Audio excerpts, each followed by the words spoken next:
still hear them.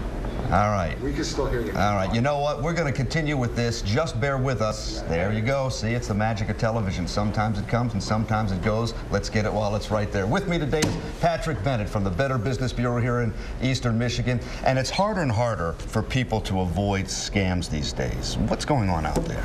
Well, you know, it is. There are a lot of various scams, especially what we call advance fee scams, wiring money.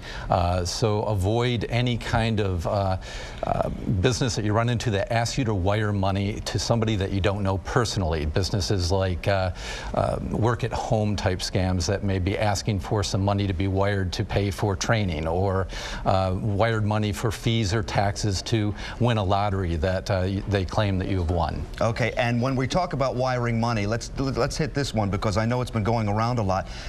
People say, well, I would never do something like that. But then they get a phone call about a nephew or a grandson who's in trouble, and they say, you need to wire some money right now because it's a hospital situation, a medical situation, a legal situation.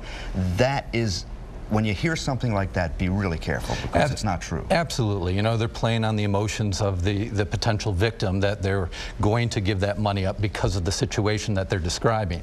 However, what they should do is actually verify that it is something true by calling the relative that they're claiming to be in trouble to see if it really is, in fact, a situation that they need to respond to. All right, let's take a look right now at some steps to take so that you can be a better consumer, whether you're filling out your IRS forms as that person was on the air, or doing something with your computer. The first thing that we have to do is to read the fine print, and you have to read it very, very carefully, but also you say get a second opinion on everything. Absolutely. Read that fine print. Any contract or agreement that's set up for the protection of the business and also to outline the terms of the agreement with the customer. It's important. You know, we don't want to always read the legalese and understand it, but we should read it so that we can protect ourselves and know what our rights are as a consumer. And make them put it in writing. That's so important. Absolutely. If you get a verbal commitment from any kind of person that you're doing business with, ask them to put that in writing. Don't just take their word for it. All right. Now, protecting your identity is something that we talked about before. We always talk about it because it seems that every day there's some kind of new scam going on to get your identity. See, we could talk about this for a half an hour, but just give me some tips on some of the things that we should be doing. A couple of things you should be doing is always shred any sensitive documents that have any personal identifying information or financial information, such as bank account numbers, credit card numbers, social security number.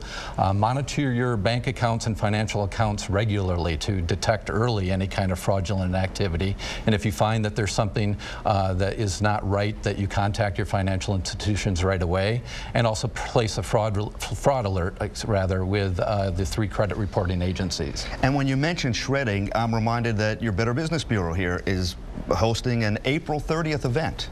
That's right. We'll be offering a free community shred event on April 30th from 9 a.m. till 1 p.m. in the parking lot of the Better Business Bureau offices.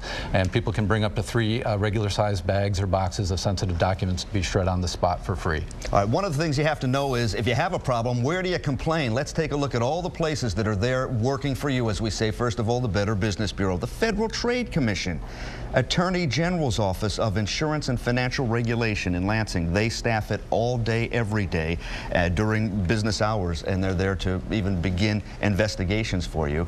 And always check with the Better Business Bureau.